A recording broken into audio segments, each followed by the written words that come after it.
À Dakar, la rue pleure à nouveau. En tout cas, elle est en ébullition. Depuis la semaine écoulée, Macky Sall a fait reporter les élections avant de faire entériner sa décision par le Parlement hier. Au bout donc d'une journée assez folle, où les gendarmes ont débarqué au sein de l'hémicycle pour sortir les députés de l'opposition qui perturbaient, entre griffes, la bonne tenue de cette séance qui accorde désormais un peu plus de temps, en tout cas 6 mois, à Macky Sall, le temps d'organiser les élections. Il est attendu donc au mois de décembre prochain plutôt que de la fin de ce mois de février. William Clécan, bonjour. Eric, bonjour. Franck, bonjour. Ulrich, bonjour.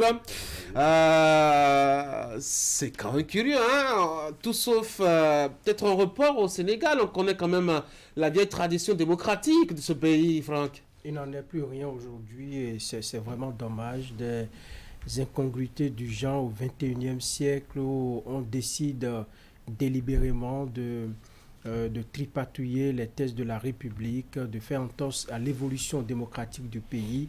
Et vous l'avez dit, le Sénégal fait partie des démocraties les plus stables en Afrique. En Afrique, aujourd'hui, on a du mal à citer encore le Sénégal, avec tout le tableau que vous avez peint, des gendarmes qui débarquent à l'hémicycle, qui, disons, violent les franchises parlementaires en pleine session. Ça ne fait pas bien, ça ne donne pas une très bonne image de l'Afrique, et des gens qui sont battus, arrêtés, l'opposition qui est violentée. Le Conseil constitutionnel qui est habilité à reporter les élections ne l'a pas fait. C'est le président lui-même qui décide et qui fait entériner par le Parlement. L'Internet est suspendu, il y a des médias qui sont interrompus et dans un méli-mélo, des incertitudes, alors que le 2 avril prochain, Macky Sall devrait passer le témoin à son successeur. Il a décidé de passer encore plusieurs mois au pouvoir. Je pense que l'Afrique, de plus en plus, est malade et on nous avait appelé, quelques pays de l'Afrique, des enfants malades. Je crois qu'on est en train, malheureusement, de retourner en arrière. On avait parlé, il y a quelques mois, de ces coups de force qui ont été perpétrés dans la sous-région et qu'on est en train de résoudre aujourd'hui. C'est des gens qui ont décidé, des présidents qui ont, en tout cas, le Macky Sall qui a décidé, avec tout ce qu'on a connu, on a tout fait pour bloquer la candidature du jeune Sonko, et on continue de faire entorse à l'évolution démocratique. Je pense que c'est suffisamment grave et c'est préoccupant. Pourquoi on devrait s'énerver, Eric? Je crois que le président de la République a quand même cette prérogative d'anticiper à travers des prises de mesures sur d'éventuelles crises qui pourraient plonger le pays. Et je crois que face justement à ces graves perturbations, Macky Sall a dû prendre ses responsabilités en faisant reporter la date du scrutin. N'oubliez surtout pas que ce sont les mêmes députés qui avaient commencé à agiter le débat et que certains acteurs de l'opposition, notamment candidats à cette élection, ont demandé à avoir clair dans ce qui a été fait au niveau du Conseil constitutionnel pour, ma foi, la liste des candidats à la fin. Donc, Macky Sall n'a fait que préserver la paix à Dakar, non? Mais aujourd'hui, il n'y a pas la paix dans les rues de Dakar. A priori, on peut de bonne foi comprendre la situation dans laquelle s'est retrouvé le président sénégalais. Mais après, on se dit, la date d'une élection, ça ne surprend pas. C'est une date qui est connue depuis plusieurs années. Et donc, le processus électoral qui est dans la Constitution, le processus étant enclenché, il y a tellement de mécanismes pour se rendre à l'évidence de ce qu'il y a peut-être des problèmes, des dysfonctionnements qu'il faut véritablement régler. Et ça n'est pas du tout à la veille, voyez-vous, d'une élection aussi grande qu'on se rend compte que tout le processus a été émaillé de dysfonctionnements au point de pouvoir trouver comme seule solution véritablement un report. Quand à l'analyse, effectivement, vous jetez un regard sur les raisons qu'on a véritablement évoquées, on peut évoquer deux hypothèses. Peut-être que Macky Sall n'avait pas du tout préparé une telle situation et s'est retrouvé comme d'autres millions de Sénégalais dans une situation aussi déplorable, tout comme peut-être qu'on est resté silencieux de tout ce qu'on avait pu observer comme dysfonctionnement et on a tourné ça à son avantage, comme on le dit, qui veut tuer son chien l'accuse de rage. Et peut-être que maintenant on sort le grand jeu qui est donc le report sur la base peut-être des motifs assez justifiés, parce que quand on parle de soupçons de corruption sur des juges constitutionnels, quand on dit que des candidats ont été volontairement disqualifiés, voyez-vous que les parrainages ont eu des problèmes, que le logiciel même de traitement des électeurs a des problèmes, c'est que c'est tout le processus qui est enrhumé. Voilà. Et donc, à partir de cet instant, le président s'est dit qu'il n'a peut-être pas d'autre choix que d'aller vers un report. Et comme je le dis, peut-être que tout ceci est organisé pour arriver à cette conclusion. Pourquoi est-ce qu'on en veut à Macky Sall quand on voit un peu le tableau peint par Éric Ulrich? D'abord, je commence par dire que c'est vraiment dommage de constater qu'une si grande démocratie sombre ainsi dans la pagaille. Il faut utiliser le mot juste, parce que c'est une pagaille que nous sommes en train de vivre là actuellement. Et quand on parle de Macky Sall aujourd'hui, qui se retrouve au cœur de tout ce système, c'est de droit, tout simplement, parce que on constate que il a pris le temps d'organiser lui-même cette pagaille de bout en bout. Parce que pendant que les opposants demandaient des éclaircissements, demandaient qu'on revoie tout le système, il n'en était rien. Il a foncé droit dans le mur. À deux jours du démarrage de la campagne, on arrête des opposantes. On commence maintenant par créer un climat de suspicion autour de tout le monde. Et finalement, on en vient à reporter les élections. Et le comble, regardez un peu ce qui s'est passé au Parlement. D'abord, les députés étaient contre, dans leur majorité. Mais à la longue, on s'est rendu compte qu'il y a eu une sorte de pression sur les députés de la mouvance qui, à leur tour, ont demandé maintenant, certains en sont venus au point, selon les informations que nous avons reçues. Ce qui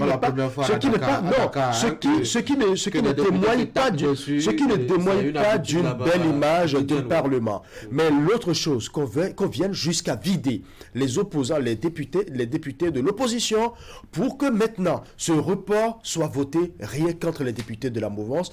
Vous ne pouvez pas me dire qu'avec tout ce schéma, avec tout ce dessin qui a été fait, qu'on ne puisse pas accuser Macky Sall de tout ce qui se fait maintenant. Le pied contre une pierre qu'il faut aller regarder. On voudra bien dire cela, c'est bien loin certes, on voudra bien dire cela, mais vous voyez, tel que le schéma était conçu, on a constaté qu'on a commencé par éliminer des candidats de façon arbitraire. Les candidats ont exigé qu'il y ait au moins un audit, qu'on comprenne clairement tout ce qui se passe.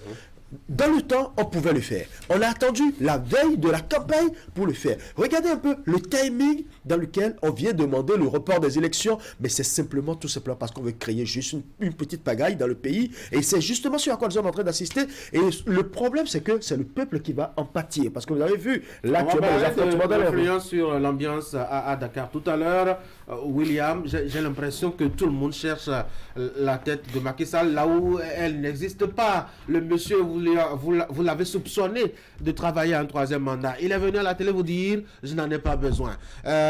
Vous avez dit qu'il n'est pas en train de poser les pas qui montent. Ce soit enflammé. Oui, mais d'accord, mais il faut prendre le temps justement de le dire quand est-ce qu'il s'en va. Et puis, il a désigné un successeur, son premier ministre notamment. Il a demandé qu'on organise des élections, la date est fixée, etc. Le Conseil constitutionnel qui fait son travail, qui publie la liste. Si des gens se découvre, ma foi, je dois dire, cette sainteté morale pour aller maintenant voir ce qui se passe au Conseil constitutionnel, ce n'est pas la faute à Macky Sall. Ce n'est pas de sa faute, justement, parce qu'en 2012, en de pareilles circonstances, il disait gare à Abdoulaye Wade s'il reporte la date de Oui, mais on est dans deux circonstances différentes, non? On n'est pas dans deux circonstances différentes, parce que Abdoulaye Wade était candidat à sa succession et aujourd'hui, Macky Sall veut rester encore au pouvoir, point. Parce que s'il ne voulait pas rester au pouvoir, à moins de 2 mois de la fin de son mandat, je ne le vois pas en train de proroger un mandat. C'est une prorogation de mandat que de ramener l'élection qui... Parce qu'en démocratie, on ne prend jamais le pouvoir sans élection. Et dans l'un des articles de la loi qui a été voté hier, il est bien mis que Macky Sall ne quitte le pouvoir que lorsque son successeur sera connu. l'un des pères de la démocratie, dont j'adore la définition de la démocratie, qui dit que la démocratie est le gouvernement du peuple, par le peuple et pour le peuple, Abraham Lincoln dit que tout homme, presque, peut résister à l'adversité. Mais pour connaître le réel caractère d'un homme, il faut lui remettre le pouvoir. Macky Sall a révélé au monde entier qui il était tout le mandat durant, tous les 12 ans qu'il a fait durant, et qui également, c'est une figure, c'est peut-être illustratif de tout ce que représentent ces gouvernants et ces politiques qui dirigent nos États. Ce n'est pas la première fois au Sénégal. De cette ampleur, c'est inédit. Mais Diouf avait toujours envie de rester au pouvoir et on a eu des événements similaires en 2000 quand Abdoulaye Wade venait. Mais figurez-vous que la démocratie sénégalaise a transcendé ça. Lui, il a fait pire. Il disait qu'il allait sortir, comme Khalid Adanaï disait à une certaine époque de l'histoire ici au Bénin, il disait qu'il allait sortir Abdoulaye Wade du palais présidentiel. Aujourd'hui, il pense... On tue près de 70 candidats à une élection présidentielle, 49 sont recalés. Et aujourd'hui, pour les récriminations de 49 personnes, dont un serait illégalement sorti parce qu'on aurait maltraité le dossier de candidature, parce qu'il a déjà renoncé à sa nationalité française, parce qu'il y a longtemps, je parle justement du fils de l'ancien président Abdoulaye Wade, Karim Wade. Aujourd'hui, le cas Sonko n'intéresse pas, mais le cas Wade et d'autres cas justifient le report d'élection. Et parce qu'on ne veut pas le faire soi-même, on surfe sur la loi de compréhension et de report d'élection que l'opposition avait proposée. On retourne la loi, on sort l'opposition manu militari de la citadelle de la démocratie, le Parlement. On ceinture le président de l'Assemblée nationale comme s'il avait les urnes de tous les Sénégalais en main, par une horde de gendarmes, comme si nous étions... Regardez sur l'image, merci à Christelle. Vous voyez comment est-ce que dans une démocratie, regardez ce dont on est capable pour qu'un chef d'État continue par demeurer, continue par rester au pouvoir. La démocratie, ce n'est pas le désordre. Dès lors qu'on a convoqué ça, c'est le désordre. C'est la réelle incarnation du désordre. Dès qu'on a convoqué le Parlement, des débats devraient avoir lieu. Et c'est ce qu'ils ont exigé, les opposants, et on les a sortis. Ils ont demandé. Il faut aller très vite parce que... Le président de l'Assemblée nationale demande que le vote soit fait sans débat. L'opposition dit que ce n'est pas possible. L'opposition se met debout et ils ont même voulu prendre la place du président de l'Assemblée nationale pour lui interdire, pour l'empêcher. Ce qui est dangereux. Ce qui est dangereux, ce qui est un désordre. Ce qui est un désordre. Et quand il y a des il faut amener l'armée.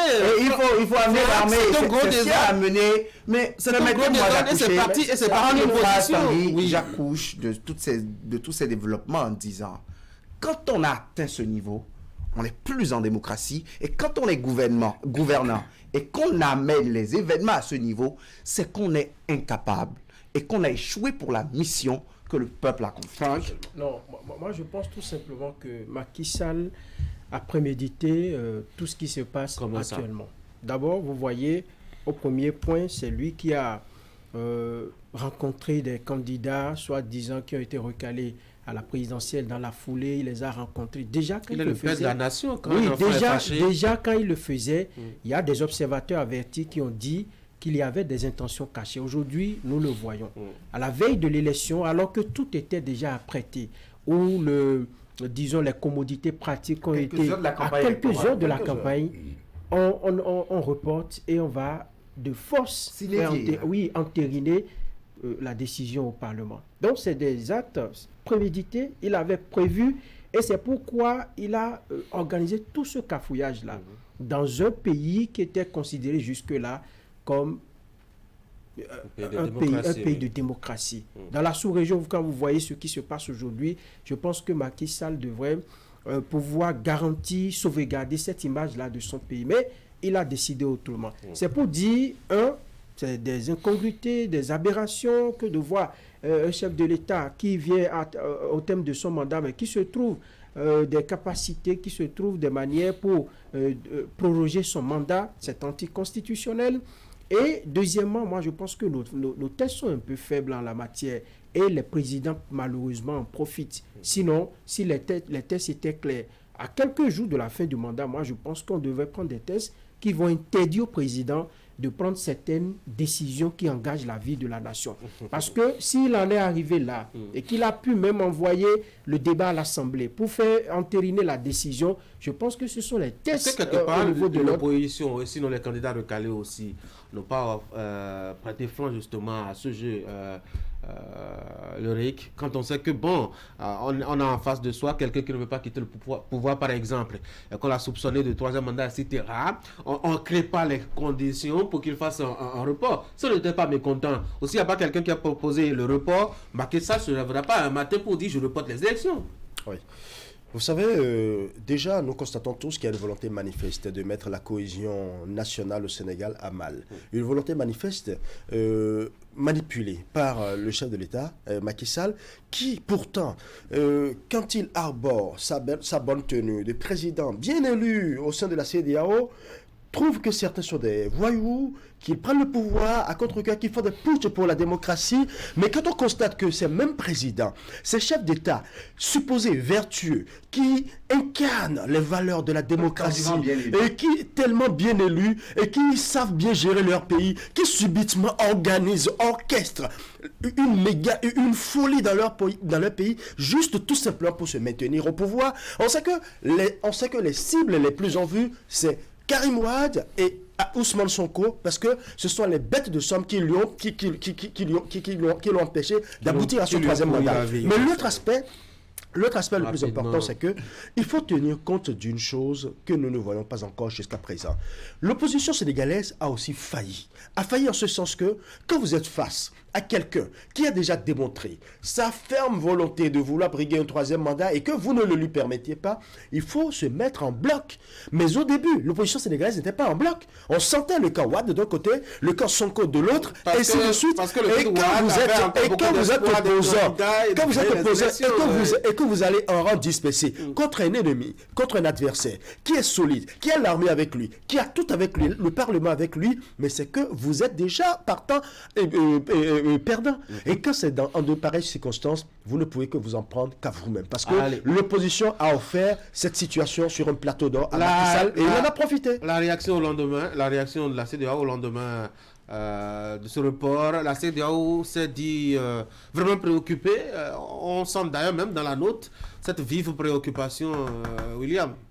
C'est vous qui voyez une vive préoccupation. Vous n'avez pas lu le test Le test que j'ai lu ne me montre aucune vive préoccupation. Et je pense qu'il devrait avoir la résurrection de la force d'attente de la CEDEAO pour aller sauver les dizaines de personnes qui vont bientôt mourir encore. Il y a eu des dizaines de morts en mars 2021 pour Macky Sall. Il y a eu des dizaines de morts en juin 2023, l'année qui vient de s'écouler, pour Macky Sall, conflit bras de fer avec Ousmane Sonko. Macky Sall est venu au pouvoir, il dit que Wade a tripatouillé la Constitution, qu'une révision amenant le mandat à 7 ans est une aberration dans l'histoire du Sénégal, qu'il fera 5 ans. À la veille des 5 ans, il dit non, le mandat constitutionnel c'est 7 ans, il finit les 7 ans. Après, il révise la Constitution, il se prend 5 ans et à la veille de la fin de ces 5 ans, on dit c'est une nouvelle république, il pourrait avoir un troisième mandat. Non, on finit pas et voilà le scénario auquel on assiste. Attention. Aujourd'hui, je vois un complot des présidents contre le peuple sénégalais. Aujourd'hui, moi, je trouve que cette situation... Abdoulaye Wade et Macky Sall, je trouve aujourd'hui que le terrain d'entente, parce que Amadou Ba, dauphin de Macky Sall, est incapable de se faire élire à Dakar en tant que, ne serait-ce que député ou maire, n'a aucune autorité et est crédité de grands techniciens, mais son choix a créé la division dans le camp présidentiel et qu'on pourrait avoir un scénario à la succession de Joseph Kabila au Congo, c'est-à-dire que le dauphin ne prenne pas le pouvoir et qu'on s'entende pour finalement remettre le pouvoir à quelqu'un d'autre au détriment de prétendues élections.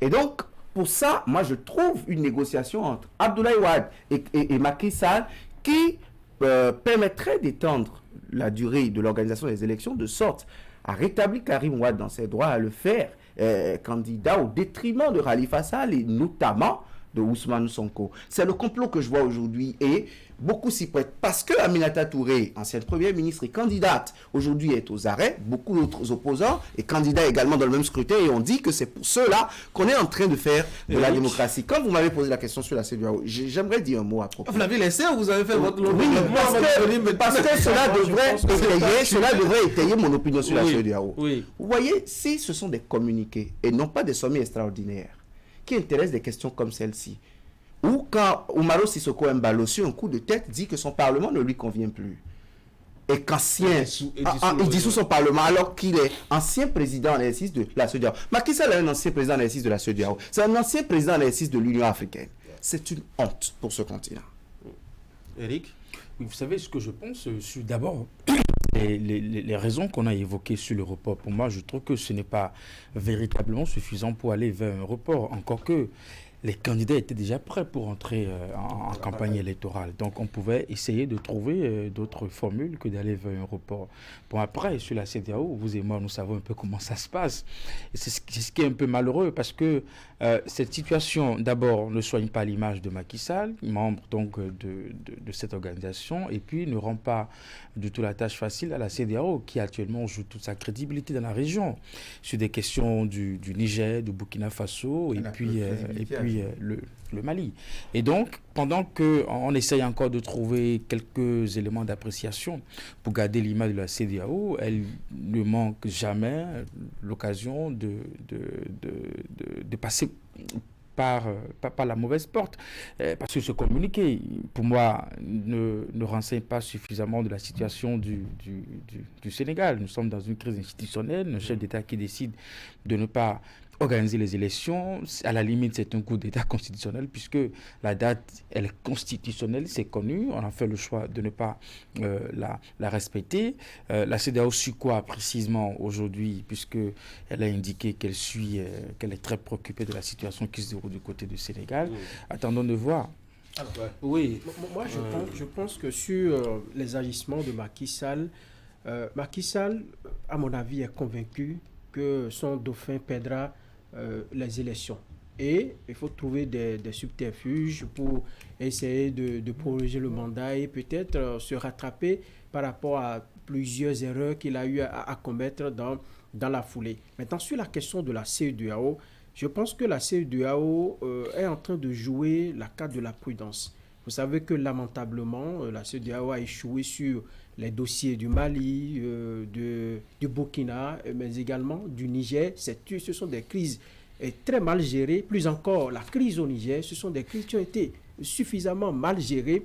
Et donc aujourd'hui, il faut comprendre un peu la position de la CEDEAO. Est-ce qu'il faut se jeter? Est-ce qu'il faut aller à des sommets extraordinaires? Est-ce qu'il faut prendre des décisions fortes pour encore aller se casser la figure?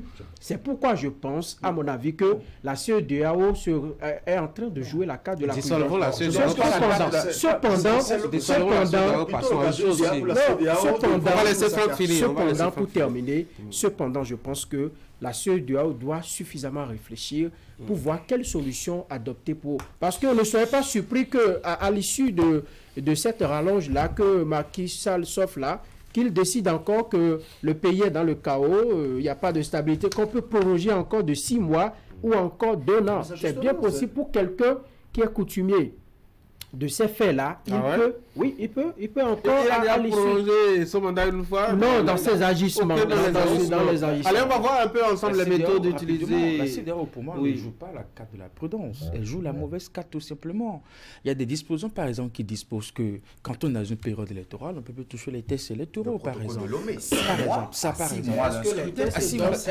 mais là, on est à la veille même d'une campagne électorale. Est-ce que les maires le protocole de Lomé de la CEDEAO, voilà. exemple, de 2015. Le communiqué, pour moi, doit d'abord condamner le président Macky Sall. Absolument. Hein? Et justifier le fait que c'est de sa responsabilité d'abord que le Sénégal soit retrouvé d'abord dans cette situation. Comment est-ce que le communiqué de rapidement rétablir la situation? Ça, c'est tout défenseur de la démocratie dans les autres pays de la CEDEAO. Dans les autres pays où la CEDEAO a sorti les... Qui parle? C'est moi. c'est qu'on doit d'abord faire ça. Mais bon, et ce communiqué aurait pu rendre service à la sous-région. Oui. Alors, dans les cas où la CEDEAO a sorti les muscles, on veut aller... La condamnation, est-ce que c'est sorti Non, les j'en viens. Dans les cas où la CEDEAO a sorti les muscles et a utilisé les mots les plus forts, ça a changé quoi? Je dis, ce n'est pas que je donne raison à la CEDEAO de ne pas condamner ce qui se passe au Sénégal, mais je dis pour avoir mal géré les autres crises, je pense que pour ne pas se décrédibiliser davantage, la CEDEAO s'est dit, bon, pour ce cas-là, tout au moins, allons pas à pas. Oui. Ça, c'est vraiment... Le problème, c'est quoi? Mais là, la CEDEAO ne joue même pas sa carte de crédibilité actuellement, parce qu'elle a perdu une bonne partie de sa crédibilité. La CEDEAO joue la carte de sa survie. Oui, la CEDEAO joue actuellement la carte de sa survie. Tout simplement, observez, 3 pays viennent de quitter la CEDEAO, avec effet immédiat. Tout simplement parce qu'entre-temps, il y a une mauvaise gestion. Parce que le Sénégal pourra quitter aussi... Ce n'est pas le cas. Non, ce n'est pas le cas. Ce n'est pas le cas. Ce sont justement ces genres de réactions qui nous ont poussé à avoir des putschs par endroits. Parce qu'on gérait mal le système démocratique et quand, dans le système démocratique, on fait des hold-up à la démocratie elle-même et que vient maintenant des coups de force, on condamne les coups de force. Mais quand vient le moment des hold-up, il faut que la CEDEAO se ravise rapidement pour commencer par corriger le problème à la base. On ne corrige pas souvent le problème à la base et c'est quand maintenant, on ne fait pas l'apologie des coups d'État, mais quand le coup d'État survient, on trouve que c'est fort. Et c'est là qu'on parle des bandits, des voyous qui prennent le pouvoir. Mais dans le même temps, on ne trouve pas qu'il y a des délinquants constitutionnels qui prennent aussi le pouvoir. Il faut faire attention aux mots qu'on utilise. Vous utilisez des mots très forts, j'avoue, sur ce plateau. On va vraiment avancer maintenant. Ah oui, c'est le délinquant, on sait ce que c'est dans le code civil. Et ce qu'on vient des patriotes, des députés élus mandatés par les Sénégalais ont accepté qu'une loi dans un hémicycle au sein duquel on a sorti des opposants et Manu Militari retouche à un mandat dont tout un peuple a donné caution à Macky Sall. Comment est-ce que vous l'appelez? C'est une trahison de l'esprit de la démocratie. Une prolongation du mandat. C'est une prolongation tacite du mandat. Allez, on va voir un peu les méthodes. Vous me permettez de faire avancer le débat. On va voir un peu les méthodes et les arguments avancés par les différentes parties pour qu'on en soit à ce niveau-là. Il y a les opposants qui disent, enfin, il y a certains candidats, notamment l'opposition, qui disent on ne se retrouve pas sur la liste finale du Conseil constitutionnel. Il y a forcément que quelque chose ne tourne pas rond là-bas. Installons une commission d'enquête pour aller voir si les juges n'ont pas été corrompus. C'est ça qui a déclenché ce à quoi nous sommes maintenant... Je vous passe quelques expressions. Oui. Pas de soupçon de corruption impliquant des magistrats du Conseil constitutionnel, le Premier ministre, justement, l'élimination injustifiée de certains candidats, particulièrement Karim Wade. Voilà. Le collectif, d'ailleurs, des 49 candidats avait adressé une correspondance au chef de l'État en lui demandant d'user de ses pouvoirs pour établir les candidats invalidés dans leurs droits. À cela s'ajoute la violation de l'article 28 de la Constitution, car au-delà de la découverte de la binationalité d'une candidate, après la publication de la liste définitive des candidats par le Conseil constitutionnel, il semblerait que d'autres candidats seraient également des binationalités. On a qui il faut rendre responsable. Vous savez, pour disculper quand même quand on est chef d'État, Sall, d'avoir... Quand on a été élu chef d'État, on a la responsabilité en fin de mandat de pouvoir organiser des élections. Parce que lui, il a bénéficié de ça pour venir au pouvoir. Si aujourd'hui nous sommes dans ce cas de figure, c'est d'abord un échec pour lui en tant que chef d'État de ne pas pouvoir honorer l'engagement constitutionnel qui voudrait que les élections soient organisées à bonne date. Cela n'a pas été fait. Il en est responsable, on doit pouvoir le dire. Parce qu'il était là quand tout ceci se passait.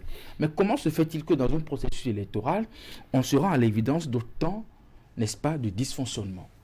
Que font les mécanismes qu'on a mis en place pour pouvoir gérer une élection? C'est quand même pas la première fois que le Sénégal, c'est quand même pas la première fois, c'est quand même pas, pour finir rapidement, c'est quand même pas la première fois que le Sénégal organise l'élection présidentielle dans son pays. C'est quand même pas la première fois de son histoire. Cela ne vous a pas échappé. Cela ne vous a pas échappé qu'il était le premier à acter le processus en abrogeant le décret qu'il a pris par lui-même pour convoquer le corps électoral.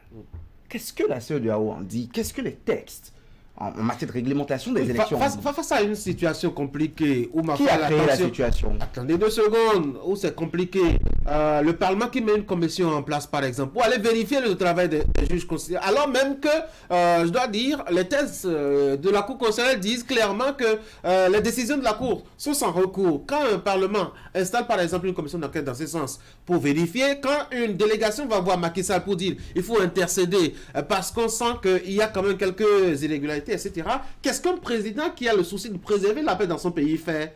Il dit continuez, allons dans le mur, allons, continuons avec la protestation. C'est un gros prétexte et ça fait tache d'huile, ça fait cas d'école un peu en Afrique désormais. C'est un gros prétexte que de pousser des gens à bout et qu'en fin de compte on utilise la situation, qu'on trouve un bouc émissaire. Comment il a poussé les gens à bout? Qui a amené, dans quelle volonté politique est-ce que le Conseil constitutionnel a travaillé de la sorte? Macky Sall lui-même est prétendument de double nationalité dans l'opinion sénégalaise. Il aurait une nationalité américaine au moment où, pour la double nationalité, on retire Karim Wade du processus électoral. On dissout le PASTEF par décision présidentielle, c'est-à-dire un parti politique régulièrement enregistré dans un État, un parti politique de l'opposition du principal opposant, principal rival à un président de la République en poste qui ne va plus à l'élection, donc un potentiel futur président, quand on s'en tient à l'histoire du Sénégal, le parti de cet opposant est dissous par un acte du président de la République. C'est dans quelle République que cela se passe? Et quand tout ça, la rue, les morts, des accusations, une atmosphère politique délétère, quand tout ça amène à une situation critique comme celle-ci, et qu'on trouve maintenant, au bon milieu de cette situation, qu'on devient un rédempteur pour sauver tout un peuple, et que cette rédemption, cette œuvre salvatrice s'est organisée près de 6 mois après l'élection présidentielle, après la fin du mandat constitutionnel d'un chef d'État. Cher président de la CEDEAO, voilà encore notre coup d'État constitutionnel. Il faut rétablir l'ordre constitutionnel au Sénégal. Vous savez, c'est tellement facile d'être pyromane et de venir jouer au sapeur-pompier par la suite.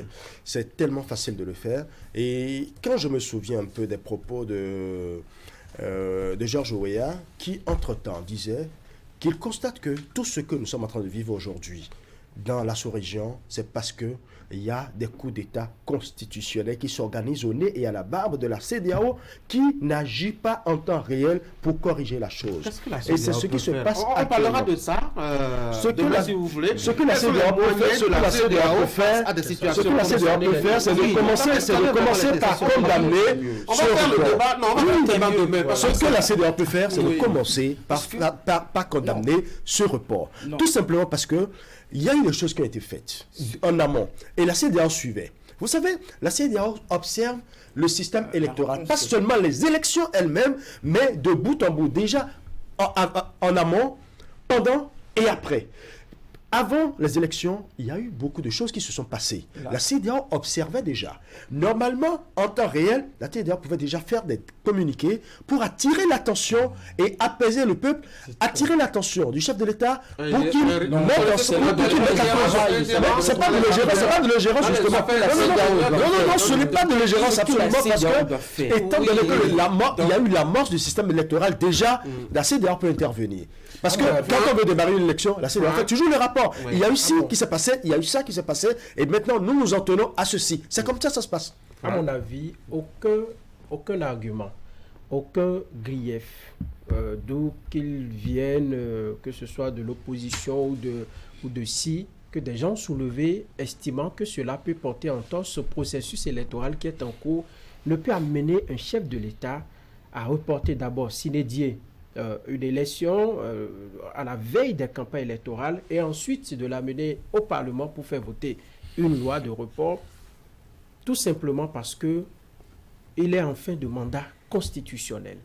On sait que pour certaines questions, on peut réunir la Cour constitutionnelle de façon urgente pour prendre des décisions, pour rendre des décisions, et on passe à autre chose. Les soupçons ou les griefs soulevés par ces opposants qui auraient été éliminés de la course, je pense que c'est des griefs qu'on peut étudier, des prétextes, et on peut demander à la Cour constitutionnelle d'aller vite et mieux préserver le processus électoral qui est en cours. Moi, je pense également que sur un terrain politique, tout est possible. On ne sait pas ce que Macky Sall a pu se dire avec ces opposants-là qui sont allés porter ces griefs parce qu'ils se sentent aujourd'hui, disons, éliminés de la cause. Tout est possible sur le plan Alors, on va vers politique. quel but Ça veut dire sur qu'ils la s'est donné CEDEAO? les moyens d'atteindre Oui. ces objectifs. Ce que la CEDEAO peut, non, doit faire, c'est ce qu'elle a fait déjà dans des pays où nous avons observé des coups d'État militaires. Vous avez vu le ton. La fermeté, le temps martial. On a condamné, on a Retour à l'ordre sanctionné. constitutionnel. Dans un contexte où elle joue sa crédibilité, elle doit pouvoir jouer l'équilibre et montrer à l'opinion africaine que quand ça se passe de cette façon, voilà comment je réagis. Quand ça se passe aussi de l'autre façon, voilà comment je réagis. Je ne connais ni le Niger, ni le Sénégal, ni la Côte d'Ivoire.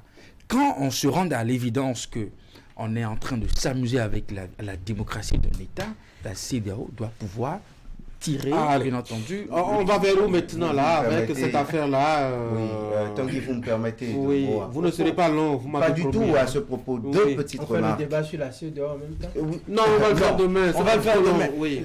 La CEDEAO, quand elle est taxée d'être la caisse de résonance de certaines puissances occidentales pour acculer d'autres États et d'autres non, voilà de pareilles situations pour se crédibiliser. Parce que ce que vous ne savez pas, à la veille de la présidentielle du 3e mandat de Alassane Ouattara, Bruno Le Maire, ministre des Finances de France, est descendu tutoyer en conférence de presse devant micros et caméras, objectifs de caméra, Alassane Ouattara pour dire « Monsieur, vous avez la caution ». Au Gabon, à la veille de l'élection pour le 3e mandat, Macron est venu à un sommet soi-disant de l'environnement et il a cautionné presque l'élection. Et aujourd'hui, ne soyez pas étonnés que ce qu'il se passe, qu'une descente d'une autorité française ou d'une personnalité française donne caution morale à Macky Sall pour lui dire, cher monsieur, au Sénégal, en Côte d'Ivoire, ça peut se passer comme ça, mais dans les pays du Sahel, avec toutes leurs richesses minières et autres, et parce que ces pays-là ne sont plus trop alignés pour que nous soyons présents, il faut faire les choses autrement. Autre chose à dire à propos de ce contexte, c'est que, vous savez, dans certains pays, c'est la Cour constitutionnelle qui valide des révisions constitutionnelles, qui rajoute, ou je ne sais pas si c'est la révision constitutionnelle, mais qui accepte les interprétations selon lesquelles un président en mandat, une révision constitutionnelle peut rajouter des jours à sa durée de mandat. Au Sénégal, aujourd'hui, ça se passe de telle sorte que c'est au Parlement qu'on se réunit, on prend une loi ordinaire et on proroge on proroge tacitement la durée de mandat présidentiel en fixant l'échéance d'une élection présidentielle. Je ne sais pas si c'est du domaine de la loi. En conditionnant, oui. En conditionnant désormais le président départ, à rester au pouvoir. Le virage que prend la démocratie en Afrique est catastrophique. En Afrique francophone. Les gars, oui, on va finir avec cet autre aspect. Qu'est-ce qui attend le Sénégal? Les violences vont se poursuivre. On va compter quelques petits mots là, rapidement. Et puis bon, si on en arrive à faire les élections, eh ben, quelqu'un d'autre va prendre le pouvoir. Et le cycle va continuer, puisqu'on espérait au soir donc du règne de d'Abdoulaye Wade qu'on n'ait plus à voir le Sénégal dans ces états-là. Pourtant, avec Macky Sall, démocrate dans le temps alors, ben, on en est encore là. Ce qui va se passer, vous l'avez déjà bien peint. Je pense que des innocents seront battus, des gens seront tués, on va compter quelques morts. Et quand l'opposition va s'essouffler ou les jeunes qu'on va déverser dans les rues pour manifester seront essoufflés, chacun va se ranger chez lui pour dire, écoutez, c'est d'abord notre vie, ceux qui sont morts, on va prier pour eux, on va organiser des séances de prière, et puis c'est tout. Macky Sall va se la couler douce et jusqu'à la fin de ce qu'il a prévu faire. Moi, je pense que quelle que soit même la volonté, la condamnation, les mots forts que la CEDEAO va agiter aujourd'hui ou prononcer, oui, ça ne va rien changer. C'est fait et c'est fini. Et on est habitué à ces genres de scénarios qui se déroulent en Afrique. C'est dommage. Je dirais plutôt que Macky Sall n'a aucun respect pour ceux-là qui sont morts pour lui avant qu'il ne vienne au pouvoir. Il n'a aucun respect pour ceux-là, tout simplement que... vous avez vu comment la rue l'a porté dans le temps contre Abdoulaye Wade. Aujourd'hui, il se retrouve en train de sacrifier une fois encore ce peuple sénégalais qui ne veut que de la paix, de la cohésion sociale. Nous allons encore compter certainement des morts parce que l'affrontement est toujours en instance laquelle des deux parties va prendre le contrôle. Est-ce que c'est le pouvoir? Est-ce que c'est la rue qui va prendre le contrôle? Pour l'instant, très malin celui qui pourra le dire. Mais le plus important, c'est que nous devons avoir de plus en plus des dirigeants qui veulent la paix de leur pays, qui veulent la cohésion nationale, qui veulent la cohésion sociale. Et c'est de ça que l'Afrique a besoin. Pendant que d'autres dirigeants ailleurs pensent à créer des conditions pour leur peuple, des conditions de développement, nous ne pensons qu'aux conditions pour rester au pouvoir. Et je pense que c'est ça qui devrait être aujourd'hui la plus grande résolution que chaque chef d'État doit prendre. William? Moi, je voudrais, ça va vous étonner, ne pas parler de Macky Sall dans mon mot conclusif de cette émission, mais parler des députés à l'Assemblée nationale qui ont adopté cette loi. Vous savez, c'est très bien d'user de l'intelligence d'un peuple et de transformer le mandat dont on est dépositaire et de faire à sa guise et donc de faire tout ce qu'on veut. Mais c'est très bien aussi de rendre compte à un peuple, parce qu'un peuple a une âme. Une nation, ce sont des âmes vivantes. Et aujourd'hui, des gens mourront, après il y aura réconciliation, il y aura dialogue, quelqu'un prendra le pouvoir et tout s'effacera. Mais ne vous étonnez pas de l'avenir qu'un peuple réserve à des fils d'un pays qui acceptent d'être les fossoyeurs de la construction de l'édifice de ce même pays. C'est grave. Moi, démocrate dans l'âme que je suis vraiment meurtri. Et cela rejoint les analyses que j'avais sur les coups de force militaires. On avait tendance à un moment donné à croire qu'au Bénin, ou sur les plateaux de Canal 3, on avait commencé par faire place aux coups de force constitutionnels. Mais j'attends aussi que ces mêmes analystes et ces mêmes observateurs nous demandent de faire autant sur les coups de force constitutionnels faits dans les parlements. Eric? Je ne sais pas si le président Macky Sall avait imaginé la fin de son mandat de cette façon. Quand on a réussi à développer quand même une bonne politique de développement dans ce pays, au plan économique, des infrastructures, vous allez aujourd'hui à Dakar, ça vous fait plaisir de savoir que c'est une ville africaine et qu'on finit son mandat dans une forme d'instabilité politique. Les rues de Dakar, ça chauffe déjà et donc l'instabilité va davantage s'installer. Il faut peut-être encore en appeler à l'esprit de paix de chaque concitoyen et pour que le pays n'arrive pas. Déjà, Internet est coupé. On a pris la décision d'interdire la vente du carburant. J'espère que ces mesures pourront davantage amener chaque Sénégalais dans sa maison et à rester sage. On l'espère en tout cas. On va revenir demain, en tout cas, si on validait entre-temps sur le sujet de la CEDEAO, les moyens dont dispose aujourd'hui la CEDEAO pour faire face notamment à des coups d'État, qu'ils soient militaires ou constitutionnels, et comment maintenir un peu l'équilibre de la démocratie dans les pays de l'Afrique de l'Ouest, on verra bien. Peut-être quand on sait que l'organisation a vocation prioritairement économique et d'intégration sociale. Oui. Donner aussi quelques modèles dans les circonstances. Il y a le cas du Libéria qui me vient en tête. Vous avez vu quand même le président qui passait la main dans des conditions assez intéressantes. C'est même passé il a été même le premier à féliciter son challenger. C'est même passé. C'est non passé inaperçu. Et c'est ça la démocratie. On va passer à la revue de presse. Et puis moi, je vais vous dire bonne journée et à demain.